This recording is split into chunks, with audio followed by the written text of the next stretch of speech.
The Infowars have finally concluded with a victory for the side of info. The saga, which began right after the Sandy Hook families took Alex Jones, the host of Infowars, to court and won, is now finally ending with Jones Media Company being liquidated and sold off. Now, this is after a bankruptcy judge ruled that Jones' personal assets would also be liquidated to pay off the nearly $1.5 billion he owes to families of the victims of the Sandy Hook massacre, of which he defamed, lied about, in order to make money. Now, at the time, the judge ruled Jones Media Company Free Speech Systems, the parent of Infowars, would actually not be liquidated. So Jones was hoping, okay, I'm going to find a buyer. Somebody's going to buy me out, right-wing sugar daddy billionaire. Help me out. Help me out. Buy it. I will be an employee at my own company as long as I keep doing what I'm doing and don't lose my studio and all my fancy stuff. Now, it turns out, no, he doesn't get that chance. The dismissal of the bankruptcy case against the outlet meant that the families were now free to go after Jones' assets, including Infowars in state court. And now that has happened. Okay. That one family kind of jumped the gun and filed a motion in Texas to be granted custody of all Free Speech Systems assets, including Infowars. So now it's going to be property of the Sandy Hook families, or at least one of them in Texas. Now, here's the thing. This is where it runs into some issues, right? Because that's just one out of 9 families that are owed recompense from the things that Alex Jones said about their family members. And so, what about the 8 other families? Well, now, that's where we run into issues, right? And now, since Jones is the owner of Free Speech Systems, the court ended up appointing a trustee to be in charge of the company. That trustee was basically planning to wind up Free Speech Systems operations and liquidate its inventory. So this had been in the works for some time now, right? But now, because of that motion in Texas, he can't do that.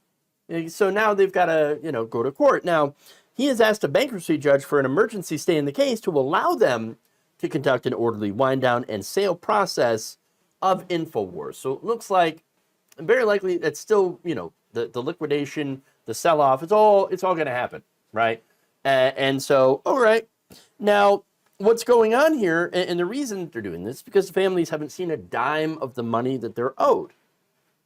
And so I don't really blame one of the families for trying to come in and take it before Alex Jones finds a way to, weasel out of it, because that's what he's been doing the entire time.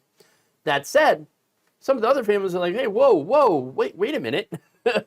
Why are you getting everything? And, those of us, the rest of us, haven't got anything and won't get anything if your motion is granted. Hold on here. In fact, in a statement, Christopher Mattei, an attorney for the Sandy Hook families from Connecticut, who were in favor of liquidating the company and splitting all the proceeds evenly between the rest of them, said that this is precisely the unfortunate situation that the Connecticut families hope to avoid when we argued that the Free Speech Systems Infowars case should have remained with the bankruptcy court rather than being dismissed. The Connecticut families are disappointed by this attempt to undercut the orderly and long overdue wind down of Alex Jones' Infowars platform. Mattei referred to the attempt by one set of parents to go after the Free Speech Systems assets. From the beginning, they have led with dignity toward a resolution that is fair for every family, and are grateful that the Chapter 7 trustee has already filed a motion with which 8 of the 9 families agree, supporting an equitable distribution of the FSS assets. So basically, look, there is not enough money to satisfy the entire amount that these families are owed. It's $1.5 billion. Alex Jones had a lot of money. He didn't have $1.5 billion, right? So at the end of the day, liquidating everything and splitting it up equally is the best you're going to get. Now, they're not going to get the entire amount that they're owed, right? But they're all going to get a significant amount of money split 9 ways. And I think that is the best way. That is the most fair. That is the most equitable way of doing this. So that would be the best outcome. And so I'm basically wondering what that other family is doing, the one from Texas. Like, what is the ultimate goal here? Like, you're going to get everything for yourself? What? Are you going to keep it? Or are you going to split it with the families? There's no coordination going on here. And so, that's a bit disturbing. And I hope that there is a better resolution to this that is, once again, equitable to all 9 of the families who all deserve something. So they all deserve a piece of what Alex Jones built on lies. Okay. That said, getting back to Alex Jones, I'm pretty sure I can say with a lot of confidence here that Alex Jones is completely fucked. Okay, like he's gonna have nothing left, and look, it's for the best reason, by the way. He did it to himself.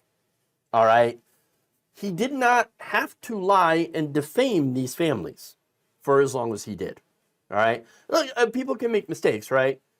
Of course, like if he had made a mistake and was like, "Oh, my bad, I'm really, really sorry," put out a heartfelt apology and things like that, that would have been different. But no, he went on with this for years, despite no evidence, even despite being reached out numerous times, like, "Hey, stop saying things about these families. You're putting them in danger. This is not true. The things that you're saying are not true." And he's like, "Yeah, whatever. ignore. I'm gonna keep on. I'm gonna keep on talking about these families because we're gonna get to that truth." No, there was no truth there. The truth is he wanted to sell supplements. that was the truth. Okay, and so hey, he did this so he could make money, and at the end of the day, was it worth it? No, I can definitively say nope, because Alex Jones, again, he's not going to walk away with pretty much anything. Okay, and I mean, knowing this guy, he's already unhinged, so I wouldn't be surprised if he started resorting to cannibalism. I will eat your ass. I'm kidding on that one, but then again, you never know. He is pretty crazy. That said, what I do see next for Alex Jones, yeah, so he may lose Infowars, right? Well, get ready for Alex Jones' new show on X. You know it's coming. You know it's going to happen. You cannot keep someone like that off the air for that long. That was never going to be the outcome.